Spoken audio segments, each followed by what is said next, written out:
Hi there, my name is Finley Duffy. Throughout this course, I was able to completely redefine what leadership means to me. Before taking this class, I thought leadership was pretty simple. It was being the one to take charge, giving people directions, and making sure that things got done. But as I learned more about leadership, self awareness, and team dynamics, and reflecting on my own experiences, I've realized that leadership is much more than that. Leadership starts with something deeper, being a good person first. Leaders are human, and so are followers. So, creating that dynamic where everyone is equal and has the opportunity to be heard, valued, and respected is where effective leadership thrives. Today, I want to focus on two major skills that have shaped my personal leadership journey. First, communication, and second, emotional intelligence. So, first, let's talk about communication. I believe that communication is the true foundation of leadership. Without strong communication, it is almost impossible to build that trust, motivate others, and create a team that is able to work well together.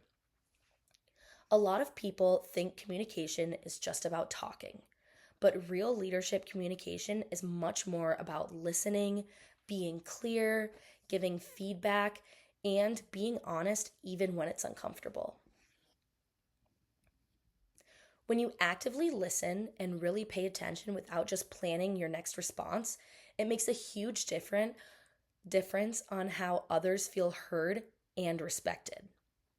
One example that has really stuck with me was a group project I worked on last semester. At first, the group was feeling a little chaotic. People weren't clear about who was doing what, our deadlines were getting missed, and honestly, it felt like we were talking more at each other rather than with each other.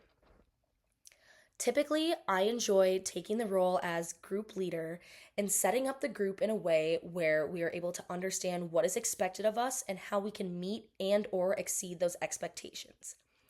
I try and be a leader that does not take control of the group and rather lets everyone work together, but at times I often don't see myself as adding to the problem. At first, I was thinking, well, I'm communicating clearly, I'm telling people what needs to happen. But I was able to realize I wasn't really listening to what other people needed from me or from the team. So I made an effort to practice active listening. I started asking follow up questions like, does this deadline work for you? Or how do you guys feel about this separation of tasks? Rather than assuming, I started double checking. After meetings, I would also check in with the group to see if anyone was feeling unsure or unheard. Over time, it completely changed the group dynamic. People were able to speak up more, our ideas got better, and we were able to build real trust within our team. It wasn't about who was the boss, it was more about creating a space where people felt that they were truly part of a team. That experience taught me that communication isn't about controlling the conversation. It's about making sure everyone feels connected to the project and to each other. The second skill that really shaped my leadership journey was emotional intelligence. Emotional intelligence means being self aware, managing your emotions, and showing empathy towards others. And similar to communication, it's something that you have to be very intentional about. As a leader, you have to realize that your emotions, whether you choose or realize that you show them or not, they affect anyone and everyone around you. If you're stressed, if you're frustrated, if you're anxious, worried, upset, people feel that energy. And it can either inspire them to succeed or it can make things even harder for them. So, one example that helped me learn this was during a part time job I had while also balancing school. It was a busy shift, everyone was stressed, and I noticed that one of my coworkers was seeming particularly upset. Normally, when I noticed these things, I would try and keep to myself, put my head down, keep working, and just focus on getting through the end of the day. But I remember what I learned about the importance of emotional intelligence, and I decided to check in. I simply asked, "Hey, you seem a little stressed. Is everything going okay?" At first, they kind of brushed it off, but later on, they were able to open up and told me they were feeling really overwhelmed by everything going on, whether it was school, work, or other personal issues they were dealing with.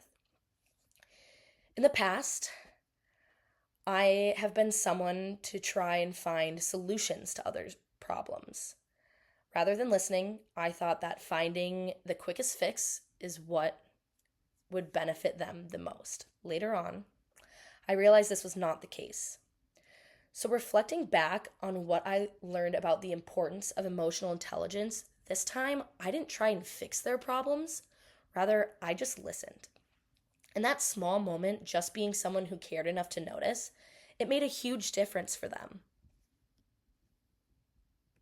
After that, our teamwork improved significantly. They trusted me more. I felt like I had contributed not just to getting work done, but the overall atmosphere that our team had shared. This experience taught me that leadership isn't about being perfect or having all the answers, but it's about being human and recognizing emotions, offering empathy, and showing support when these people need it the most. And honestly, in these tough moments is when true leadership really shows up. So, to wrap it up, communication and emotional intelligence were the two biggest lessons I've taken from this class and leadership from past experiences. Leadership isn't about being the loudest voice in the room or the one who's controlling everything. It's about being the person that others trust, someone they feel safe around, someone they believe will listen, and someone they actually choose to follow. So, moving forward, I want to continue developing these skills, not just for the purpose of leadership roles, but for my life in general. Because at the end of the day, good leadership is really about being a good person. So thank you for listening.